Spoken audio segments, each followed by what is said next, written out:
Bismillahirrahmanirrahim. Assalamualaikum warahmatullahi wabarakatuh. Apa kabar saudara semua? Semoga sehat, kuat, dan bahagia. Kita akan diskusi tentang kreativitas. Nah, ada beberapa contoh problematika. Misalnya yang pertama, saudara diminta untuk memimpin suatu lembaga. Lembaga ini dananya terbatas.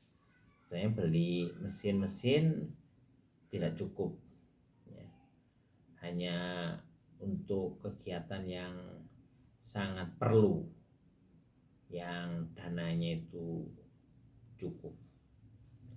Kira-kira untuk problematika ini apa yang akan saudara lakukan? Terus yang kedua, saudara dikirim bertugas ke suatu desa. Desa ini kekurangan air. Warga desa mesti pergi jauh untuk memperoleh air minum. Sedangkan untuk keperluan sehari-hari itu dipenuhi dari sungai yang kadang-kadang ngalir, kadang-kadang enggak. Ngalir pun airnya itu keruh. Kira-kira untuk problematika kedua, apa yang bisa kita bareng-bareng untuk usulkan?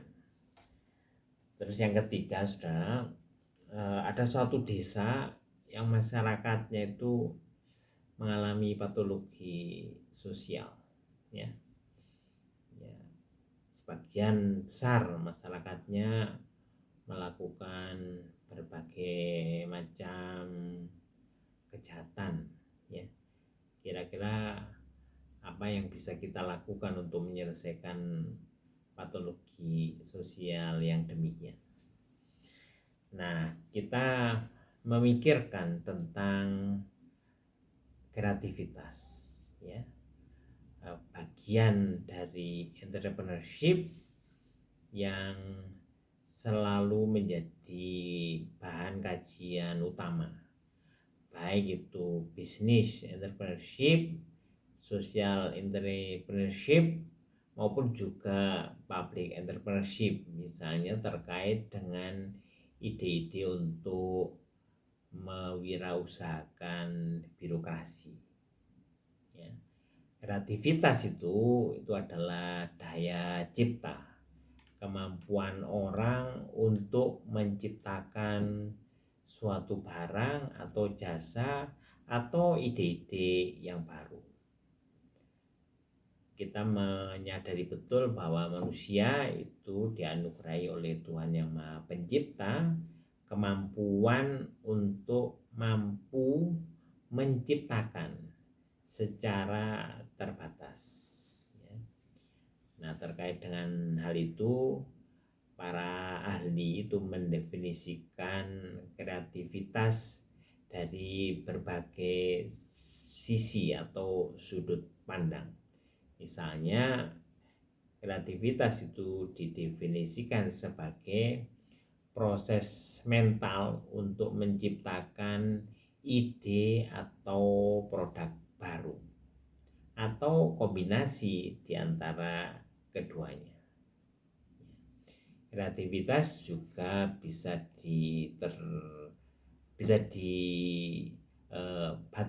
bisa didefinisikan terkait dengan penemuan sesuatu atau memproduksi sesuatu yang baru dari hasil akumulasi pengetahuan atau keterampilan. Nah, kita bisa setuju atau tidak setuju, atau bahkan kita bisa menciptakan definisi baru dari kreativitas. Yang jelas, sisi kreativitas penting itu adalah menciptakan ide baru dari sebelumnya belum ada. Nah, ciri-ciri orang kreatif itu yang pertama mempunyai rasa ingin tahu yang tinggi. Yang kedua itu membuat ide untuk memecahkan masalah. Yang ketiga itu mempunyai pemikiran dan respon atau tanggapan yang unik dan pintar, ya. Kadang-kadang juga ide yang unik dan pintar itu lebih maju daripada yang dipikirkan oleh orang-orang pada masanya. Ini nanti kita bahas sebagai ciri yang berikutnya, ya.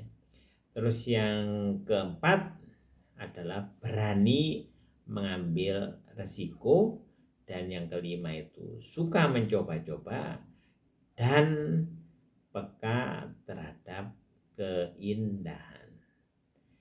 Nah, terkait dengan ciri ini ada pemikiran lain bahwa ciri dari kreativitas itu adalah berpikir lebih maju, berpikir mendahului dari orang-orang pada masanya. Jadi orang pada masanya belum berpikir ke arah situ, orang yang kreatif itu sudah jauh mendahului, ya. Misalnya bagi suatu lembaga pendidikan, orang masih berpikir tentang suatu cara untuk transfer ilmu pengetahuan, orang ini sudah mempunyai cara yang lain yang bisa jauh lebih cepat untuk transfer ilmu pengetahuan, ya. Terus yang kedua, cirinya itu adalah berperan positif, terus berani mengambil resiko, dan memahami problematika. Terus ciri yang kelima ini sangat penting, yaitu berorientasi pada tujuan. Nah, berorientasi pada tujuan itu saudara berbeda dengan berorientasi pada permasalahan, ya. Goal oriented itu berbeda dengan problem oriented.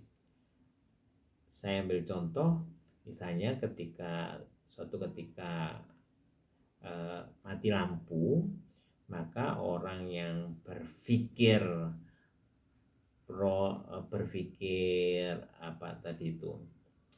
problem oriented, dia akan misalnya, loh lampu kok mati, atau loh mengapa lampu mati, atau mungkin dia akan ngomong loh gitu saja. Ya, tapi kalau orang yang berpikir goal oriented, dia misalnya akan berupaya untuk menyelesaikan problem ini. Jadi bukan berpikir pada problemnya, tapi berpikir pada penyelesaiannya, berpikir pada tujuannya, yaitu bagaimana menghidupkan lampu yang mati, ya. Saya ambil contoh lain, kalau dalam ilmu sosial itu misalnya begini, kalau orang berpikir tentang poverty atau kemiskinan, itu orang orientasinya itu pada problem apa tujuan? Ya betul, orientasinya berarti pada problem, yaitu problematika kemiskinan. Kalau orang berpikir goal oriented, maka dia akan berpikir peningkatan kesejahteraan,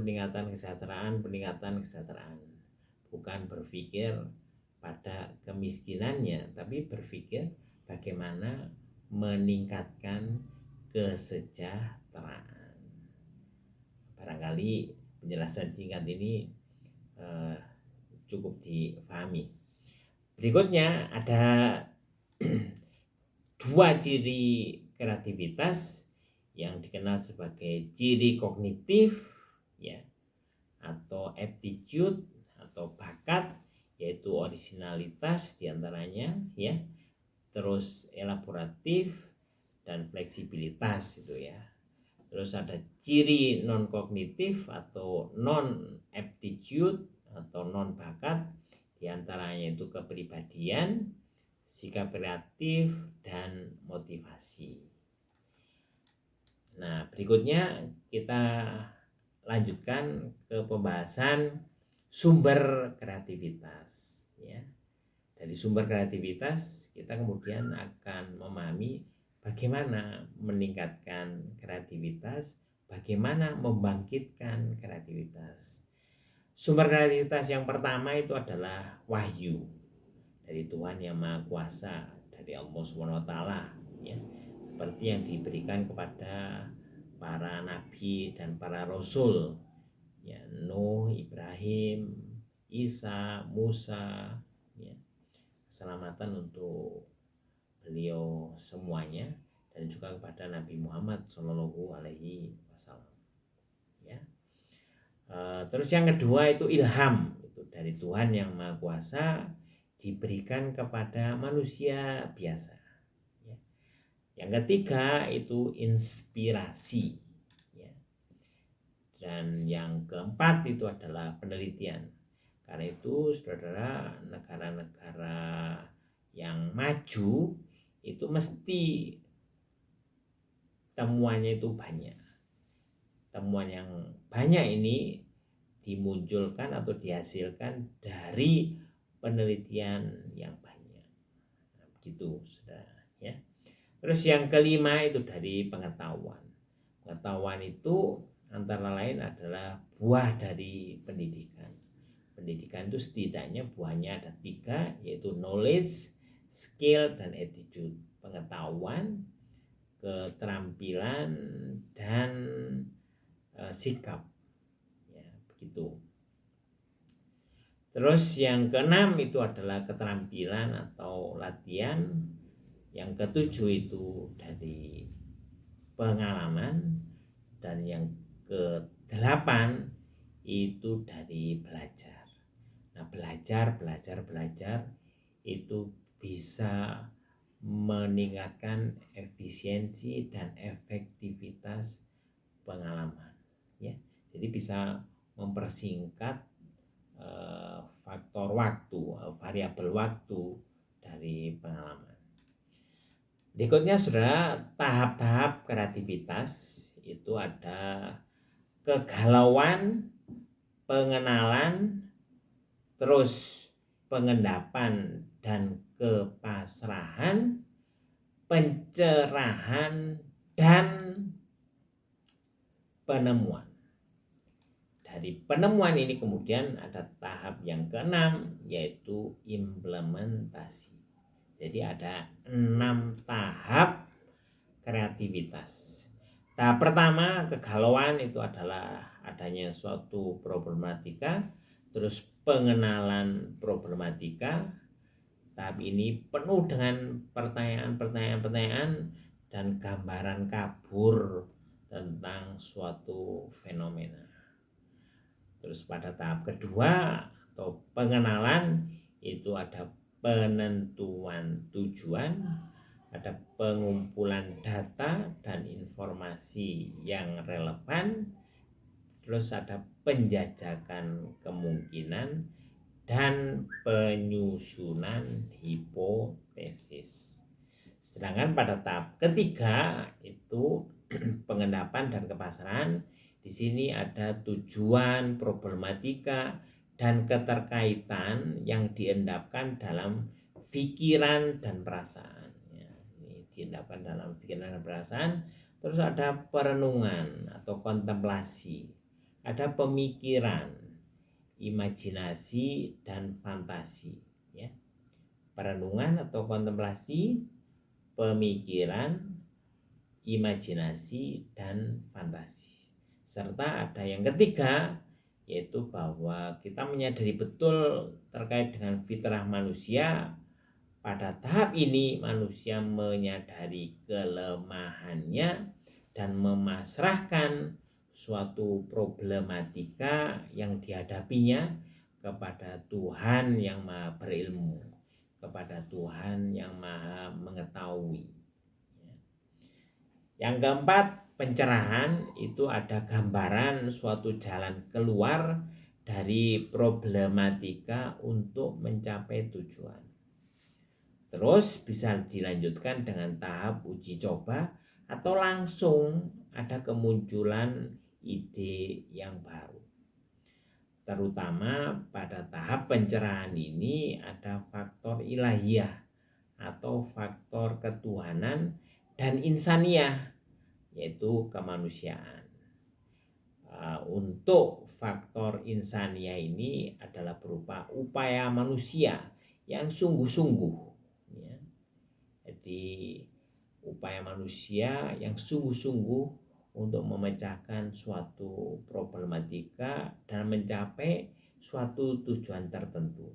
Di sini ada variabel pendidikan, pengetahuan, keterampilan, latihan, latar belakang, dan pengalaman. Nah, yang kelima, saudara, itu penemuan. Itu adalah suatu tahap di mana suatu ide itu ditemukan. Misalnya jalan keluar suatu problematika untuk mencapai suatu tujuan.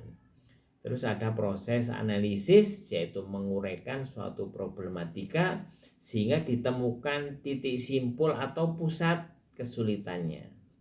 Terus ada proses membandingkan di antara ide, konsep, dan dalil yang relevan, kemudian memilihnya.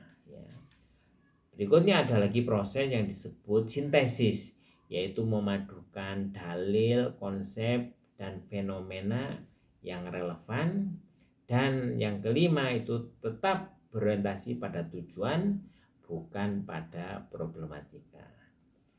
Berikutnya, saudara, tahap keenam dari tahapan kreativitas itu yang pertama itu ide yang terbukti ada atau real, ya. Jadi ada tahap di mana ide ini sudah terbukti ada dan real. Gagasan dan temuan baru itu mulai dilaksanakan. Apakah kemudian ide itu dilaksanakan dan hasilnya diperoleh dalam jangka pendek atau jangka panjang, ini bagian dari proses ini, ya. Terus muncul lagi ide untuk penyempurnaan ide yang semula atau muncul diskursus atau wacana atas ide. Kemudian kembali ke proses yang pertama. Nah, berikutnya bagaimana menumbuhkan kreativitas? Yang pertama itu mesti mendekat kepada Tuhan yang Maha Kuasa, yang Maha Pencipta. Dengan mendekat pada Tuhan yang Maha Kuasa, maka manusia akan memperoleh ilham, petunjuk, dan panduan. Yang kedua itu merenung atau kontemplasi dan memikirkan. Terus yang ketiga itu dengan melakukan riset atau melakukan penelitian. Terus yang keempat itu dengan mencari ilmu. Terus yang kelima melakukan latihan terus menerus, ya. Insya Allah akan muncul kreativitas. Seperti saya pernah tunjukkan tentang ada seorang pemain sepak bola yang sebenarnya pemain sepak bola ini disebut dalam tanda kutip ini, ya, tidak terlalu berbakat, tapi dengan latihan-latihan yang luar biasa akhirnya dia mempunyai kreativitas dalam permainan sepak bola dan dia menjadi salah satu pemain yang terbaik. Terus yang keenam itu coba-coba, dan yang ketujuh itu belajar, dan yang kedelapan itu adalah dengan menjalani pengalaman terus menerus begitu, ya. Demikian, saudara, terkait dengan menumbuhkan dan membangkitkan kreativitas. Semoga bermanfaat. Wallahu a'lam bishawab. Billahi taufiq wal hidayah. Wassalamualaikum warahmatullahi wabarakatuh.